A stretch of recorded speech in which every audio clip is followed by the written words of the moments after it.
was saying it's a grade 5 walk down here, and I can see why, because it's a long way down. And who would say, don't do stupid shit.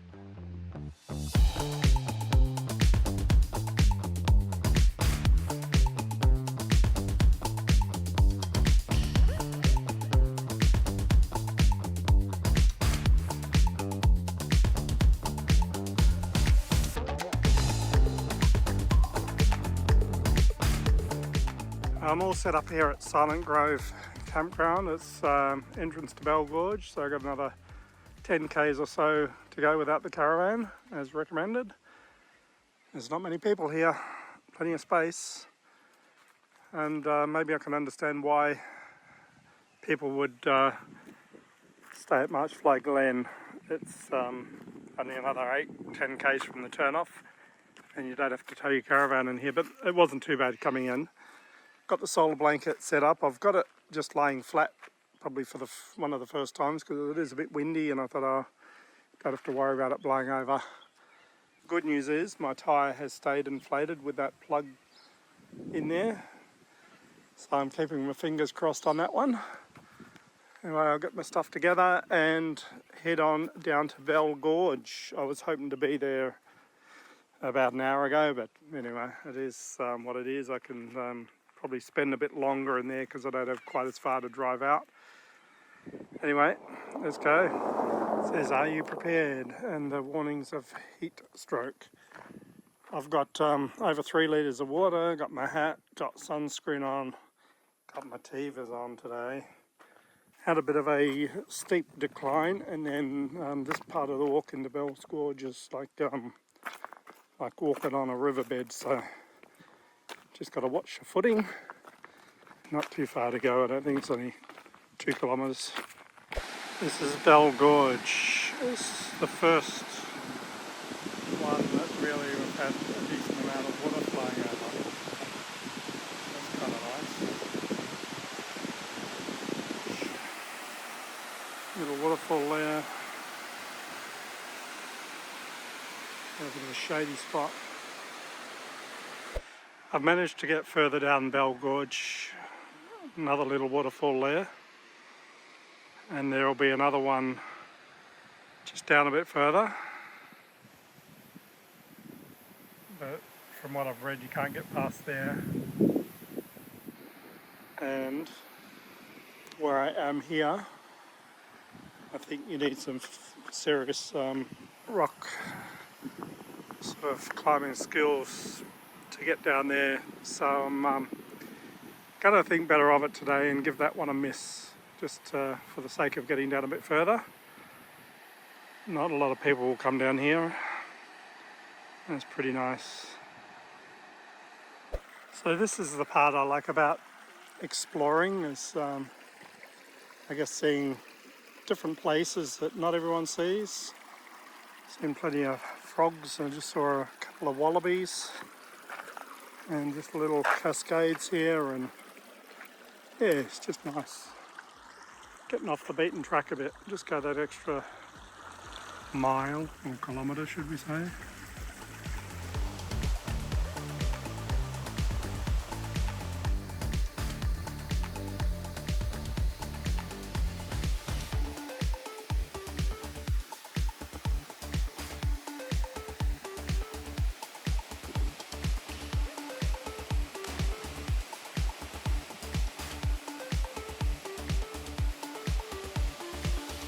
Oh, Bell Gorge did not disappoint. I mean, look at the view behind me. That's just the top pool. So, yeah, I reckon I've spent close to 5 hours in here exploring down below the waterfall and further on to the next waterfall. And also went a couple of kilometres up the creek behind me there, having a look. And yeah, it's well worth it. Got water running over the waterfall, which is a good thing for this time of the year. So I highly recommend Bell Gorge for a stop. You just allow yourself 3-4 hours at least, I reckon, to come in here and have a good look around and enjoy it and just relax and have some lunch. I'll tell you what though, the march flies here were pretty ordinary. I've killed quite a few of them. There's one biting me right on my arm now. This is Silent Grove camping area. It's got solar showers there, plenty of individual toilets. Actually a tap over there which I hadn't noticed before. There's a few picnic tables, plenty of shaded sites and sites out in the full sun if you want. There is a generator area over that way, so if you're wanting peace and quiet, don't camp near that. There were people camped in there last night, but I didn't hear any generators going, so the place is pretty much cleared out. People were leaving by 5:30 this morning. I've just sort of taken my time this morning. I've had a shower, as I'm not going far down the road. Well, I'm intending to go to March Fly Glen.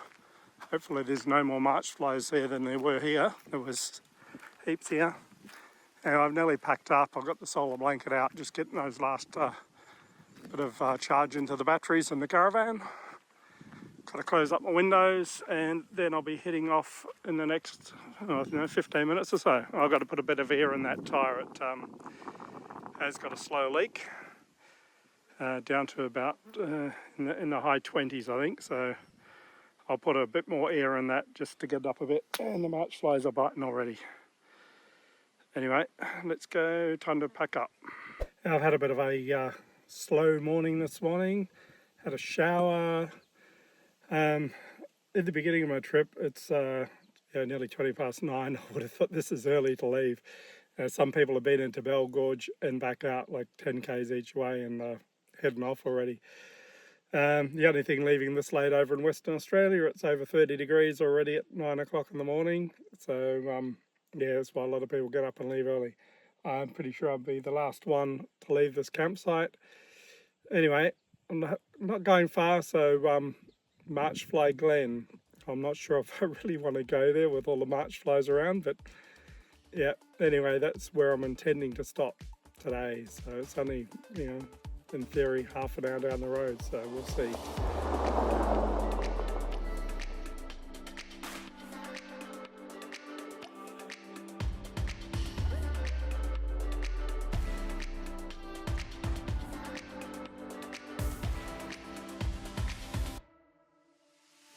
There's a grader on the Gibbs. Unfortunately, he's grading where I've already been. Anyway, I guess the road's not too bad. So this is March Fly Glen. A lot of people are recommended to stay here. Yeah, it looks quite nice. There is only one other caravan parked up over there, and they've obviously gone on probably to Bell Gorge, I guess, on a day trip. So I've got a pick of the spots, really. I'm thinking of for solar, I'll need to go over that direction but there is plenty of shady spots here. There's an old long drop toilet, obviously not cleaned and maintained, but if you need it, there is a long drop over there. You can hear there's noise in the bush over there. Cows are going for a walk. I think they've been down to the river for some water probably. Well, the clouds have rolled in at March Fly Glen, and so have the march flies. There's plenty of them around. It's not a bad place to stay. I'm thinking I might put the drone up and get a bit of footage. I was going to stay here a couple of nights, but there's a forecast of possible rain on Saturday and Sunday, so if I'm out to the sealed section of road, then I don't have to stress about getting rained in. Unlikely that would happen, but you never know. So thank you March Fly Glen for a free camp, and thanks for the march flies. There's a few less of them now. But it's quite a nice place to stay. It would be a lot nicer if the river was, or creek, had a bit of water flowing in it. The water looks pretty murky and I wouldn't be swimming in it the way it is, but I can understand the attraction. It's quite a lush sort of green looking place. Yeah, I'd stay here again. As you can see, I'm the last one to leave again. It's only 8 o'clock in the morning, but I'm going up the road for a bit of a walk into Lennard Gorge. People sort of say it's really rocky and you can't actually get down to the water easily at all, so I'm going to go and have a look anyway. Anyway, time to hit the road.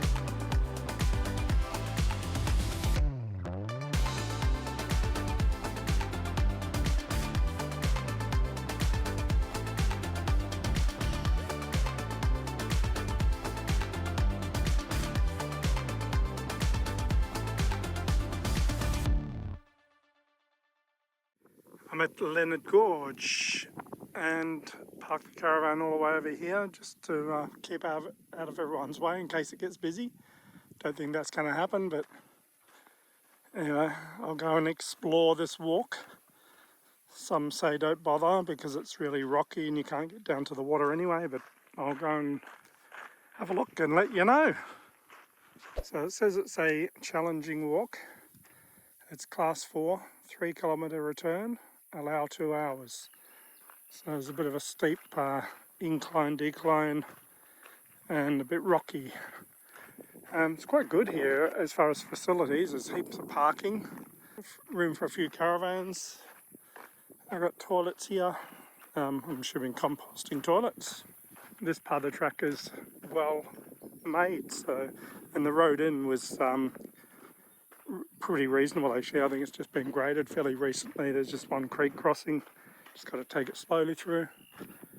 So someone said to me yesterday this is the hardest walk I've been on. It's already sort of deteriorated to rocks. It's about 9 o'clock in the morning. It's getting pretty warm already, so no doubt it's going to be hot on the way out. Be awkward coming in here if you have dodgy knees and hip and whatever. I'm not sure why I always seem to find it a challenge to do these walks as fast as I can. Sometimes I just need to slow down. I do tend to spend quite a long time at spots, so that kind of makes up for it. Not what I'd call a difficult walk, but yeah, careful for your ankles. So I have arrived. Haven't looked over the edge yet. There's the water down there. Yeah, apparently you can climb down there, but it looks challenging. And I don't think I'll be doing that today. There's no water coming over the waterfall, obviously, over there. I'll tell you what, there's a long way down there. You can hear a bit of an echo.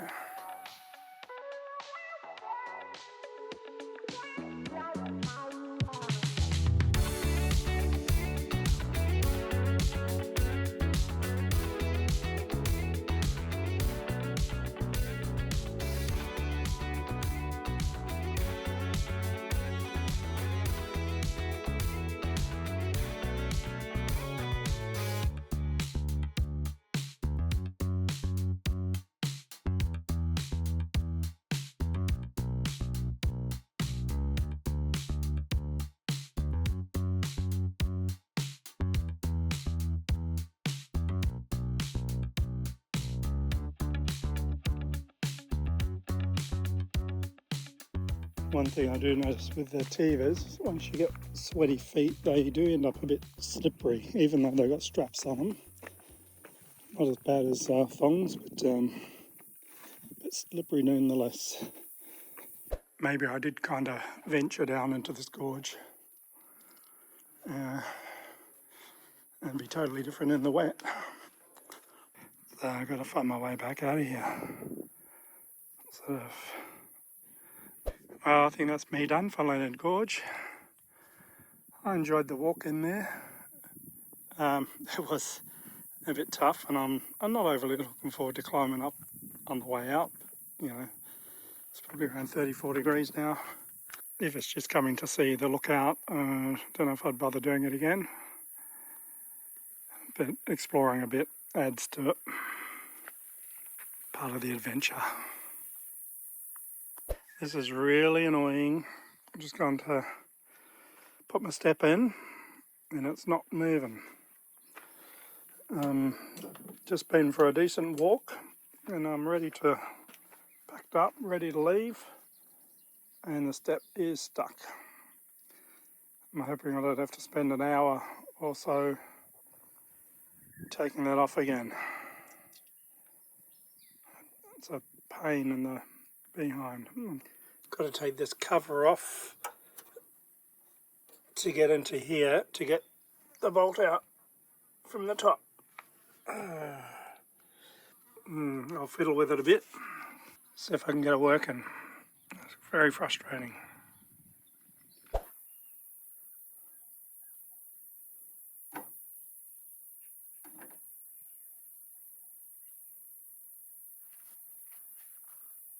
So apparently there's, if you take this bolt out, it does release the step, so you can put it up manually, but I couldn't get this turned around, the arm turned around, to get the bolt back in. So it would have meant I'd have to tie the step up, and there's always a risk of it falling down, so I've taken it off. It's a bit of a pain to take off, as anyone will tell you that's done it. You've got to take this cover off to get to the bolt, and yeah, it's just a bit of a pain, but I've done it twice now, so it's, I guess, become easier. So I've just got to find room in the tunnel boot now to store this while I'm travelling. I think that after troubleshooting, it's probably this switch here that's had the gong, I think. So might see if I can get a new one of those in Broome. See how we go. So it's a bit of a step up here to get into the caravan, but that's a good thing for this grab handle. I'll tell you, it's going to be used till I can get something worked out. Maybe I'll get just a stall thing here, a step to step on to get in as well. Make it easier, and I'll replace that with a manual step when we get back to Melbourne.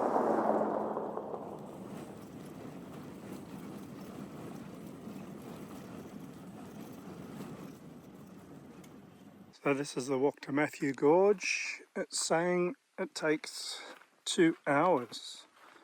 They said there's no crocodiles in there, but there's a sign there with crocodiles, so that's interesting. They said you can swim there, no crocodiles, not even freshies. Not freshies, not salties. So I guess I'll go with that. I'll get there and see what the water looks like, whether I decide to swim or not. This is starting to walk up the gorge.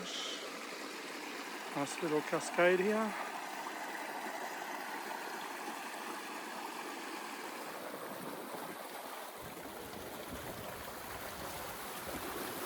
Come to the sign that says end of trail, so found my way up here. Didn't take too long. There's a couple of little rock dams across here to make little swimming holes, I guess. It's only kind of knee deep.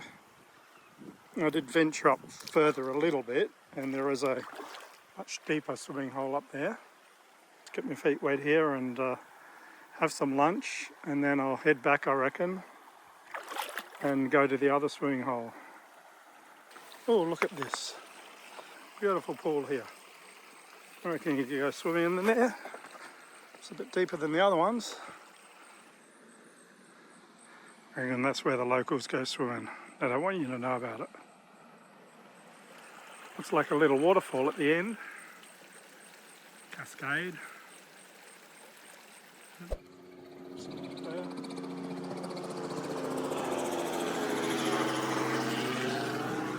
Yeah, someone going on a scenic flight. This is a turn off to Mt Hart. Mt Hart homestead. The road's open. They reckon it's just been graded. Some people just come out, workers there, of course they highly recommend it. Reckon the swimming's good. The homestead's only open for another 2 days. So they've had a little bit of rain up there, he reckons. If it's only an hour to go in, then it's fairly early still. You get in there, spend the day in there just about and come out again. I decided to come in, but chose to leave the caravan behind, so I've just come in the car. The road in has been recently graded, so it wasn't too bad. It's just with the caravan it would have been a lot slower because there's quite a few little creek crossings. Quite impressive here though. I've got green grass. Look at this entrance. There's a restaurant, there's a bar, there's yeah, I'm just going to reception. There's some bit of glamping going on here. It's a pretty special place, I reckon. Be nice to come and just chill out. So I just stopped at the campground here to check it out. They've got sort of fairly basic facilities here. Toilet and showers in each one cubicle there. The camping area looks pretty big. Bit of green grass. Had sprinklers going. There's only a couple of caravans here. Got a bit of a water tank there. Not sure what all the 44-gallon drums are piled up for, but this is the amenities block. And you can see there's plenty of camping space here. Plenty of room, heaps of room, and there's the water just down there as well. So not a bad spot. But I think they're saying $30 a night, which is, you know, on the high side, I thought, for unpowered sites. And the facilities are okay, but they're dated. I spent the afternoon here at Mt Hart Lodge. The people here are really friendly, you know, nothing they won't do for you. They gave me a bit of a guided tour. Luckily, I've been able to sit there at the bar, have a couple of drinks, watch the rugby. All Blacks have won the Bledisloe Cup again. It's 22 years in a row, I think. So yeah, it ended up being a good game in the end. Anyway, a couple of people just came in and said, oh, the rivers have come up, risen a bit. And there's been a few storms around, no rain here. But if there's rain up the road, it can affect it. So they just said they come up quick and they'll probably go down quick. So if you have to walk through it and wade through it, just check the water levels first. But if I have to come back here, I have to come back here. Anyway, I'm going to hop in the car and mosey on down to Barker's Pool first. It's 4 kilometres drive, and then head out the 50 k's slowly and safely. Anyway, I better go because it's time is getting on. It's after 4 o'clock already. Well, thank you Mt Hart Homestead for the hospitality. It was good to sit there and watch the rugby, have a couple of beers. Now it's time to go because I've got probably an hour's drive to do. And there's been a bit of rain around, none here, but someone said the creeks are coming up a bit. So just got to make sure I can get back out. Yeah, it shouldn't be an issue, but I've got a snorkel on. I'll walk the creeks if it's looking too deep. Anyway, I've got about an hour's drive in front of me. It's only 50 kilometres, but yeah, sunsets in about 45 minutes. So I'm thinking I better get on the road and watch out for kangaroos and wallabies. And I just saw a dingo up the road chasing a little wallaby. So yeah, looking for dinner. Anyway, it's looking a bit dark out there, so I better make a move. See you soon.